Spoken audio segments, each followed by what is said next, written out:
Hello and welcome to the Malika Writes channel. My name is Malika Writes and today we shall be talking about the difficulty of the Silmarillion.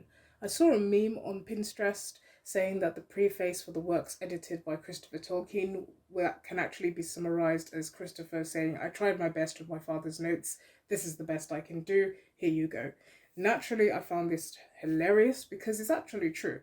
Under all the formal language, Christopher Tolkien was saying his father left a lot of notes, some often contradicting, and the product we have is just the best he could do with all that information.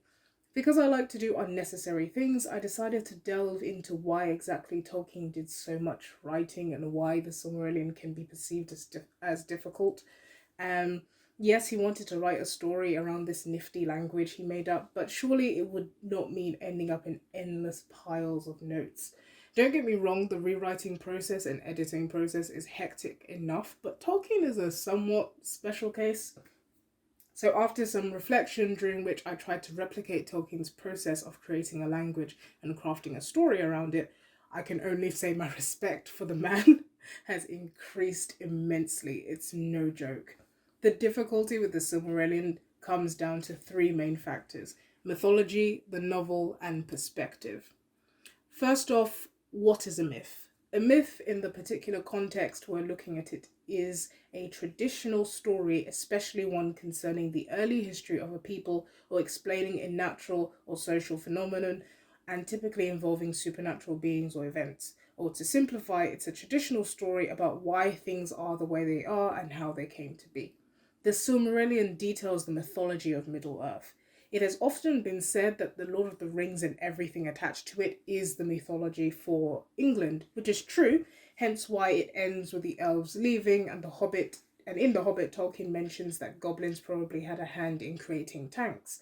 It's why in the Silmarillion we move from a flat earth to a round earth, and why the coming of the Númenóreans in Middle Earth mirrors the coming of the Saxons after the Romans left. So the Silmarillion is like the mythology of the mythology, which sounds very confusing because you might ask, Malika, why can't it just be one story? Why can't the Silmarillion just be the prequel novel? And that is where we come to the second factor, the novel itself. The novel is a rather unique invention, with people debating whether Robinson Crusoe or The Heart of Darkness was the first novel, amongst about four other contenders for that particular title. The novel has particular rules that it follows. It makes a bid for realism, which separates it from other modes of writing. Its style of writing is more fleshed out because of its appeal to realism. The novel tries to make you believe that these things could have really happened. You could argue that the epics did the same thing, but they were written in verse and performed. Characterization on the scale that the novel does it will never be found in an epic. Beowulf is a figure, Boromir is a character. There's a difference. Now, the Silmarillion is not written like The Lord of the Rings. It's written like an epic, stylistically separating it from the rest of the text. The overall format that you as the reader consumes is like a novel because you are buying a physical book, but the style that it is written in is completely different. In the Silmarillion, you have to rely on the story to give you a sense of who the person you're following is because they barely talk and you never get any insight into their inner thoughts unless it's a plot device. The main point, the last point sort of ties it all together: perspective. Who is telling the story? Obviously, it's from the perspective of the elves. I mean, if the apparent bias is is anything to go by, the elves literally say that human beings are more like to Melkor than any of the other Valar. They openly disparage the dwarves. It's obviously written from the perspective of the elves. And this is for two reasons. They live the longest and therefore give the author a steady narrator through which to communicate. Yes, I know there is no explicit elf character that is speaking, but the perspective from the elves is a good one to go through. And the second reason is that it's from their records that we're drawing from. Now, why does any of this make the Silmarillion difficult? Well, because it's a mythology, it's told in the form of an epic.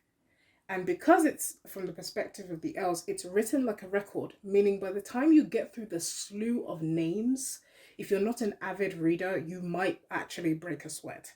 Personally, I didn't find the Silmarillion difficult, and yes, I'm low-key bragging, but I've read enough comments around the internet with people complaining that they found it hard to read. And they have a point. It's a jump from from the trilogy and The Hobbit without a doubt.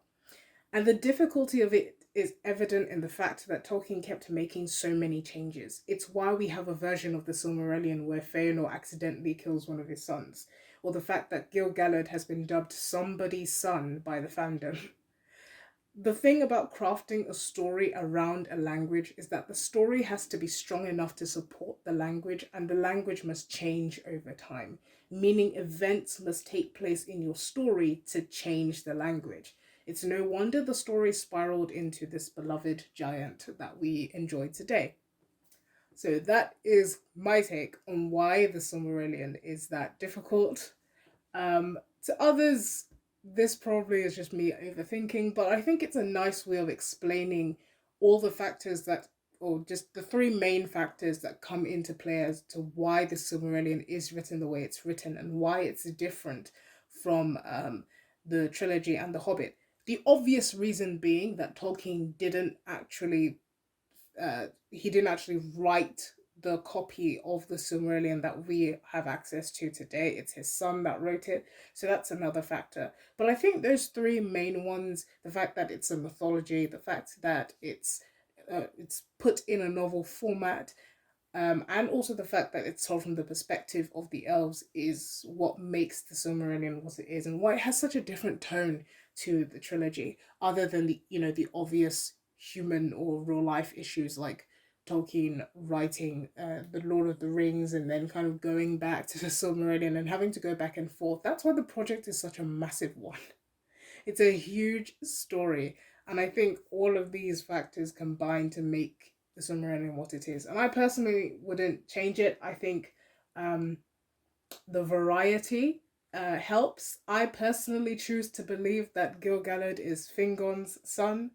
Um, you can fight me on that. I just like the image of Fingon having a son, and also the gold girdle and the fact that Gil-galad is kind of decked out in gold and blue.